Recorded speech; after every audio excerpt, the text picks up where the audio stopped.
जैन मुनि आचार्य विद्यासागर महाराज ने शनिवार की देर रात समाधि ले ली। वे 3 दिन से ही डोंगरगढ़ के चंदगिरी में आमरण उपवास कर रहे थे।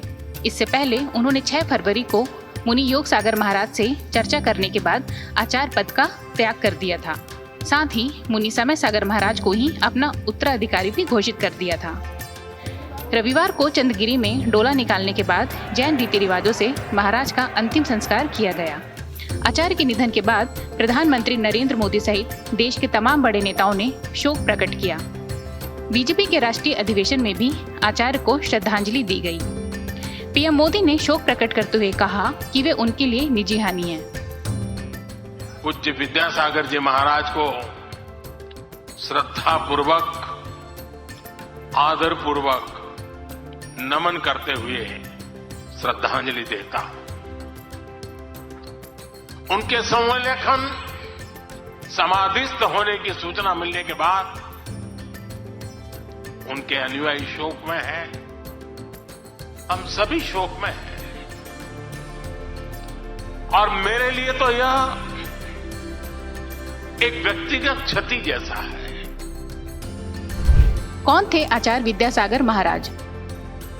आचार्य विद्यासागर महाराज दिगंबर जैन समाज के सबसे बड़े धर्मगुरु माने जाते थे। इनका संघ मुनियों और आरिकाओं का देश का सबसे बड़ा संघ है।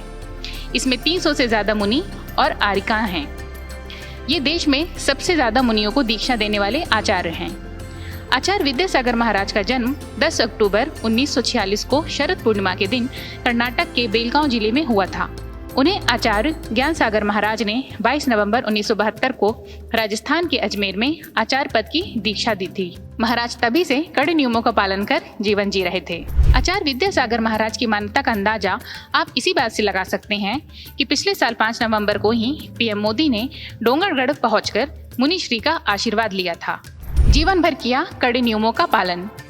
आचार्य विद्यासागर महाराज ने संन्यास ग्रहण करने के बाद कई कड़े नियमों का पालन किया।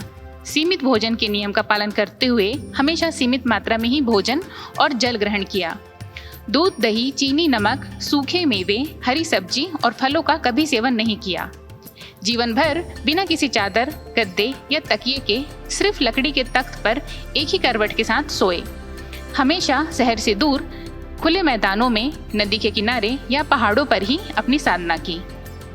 आचार्य ने हमेशा अनियमित विहार का पालन किया, मतलब कभी तय करके विहार नहीं किया।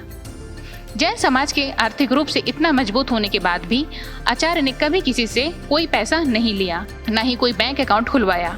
वे दान में मिलने वाले पैसों को भी समाज सेवा के लिए दे देते थे। यदि कहा जाए कि आचार्य ने भारत की संत परंपरा का मान बढ़ाया तो गलत नहीं होगा। ऐसे संत का चले जाना समाज के लिए निश्चित रूप से बड़ी हानि है।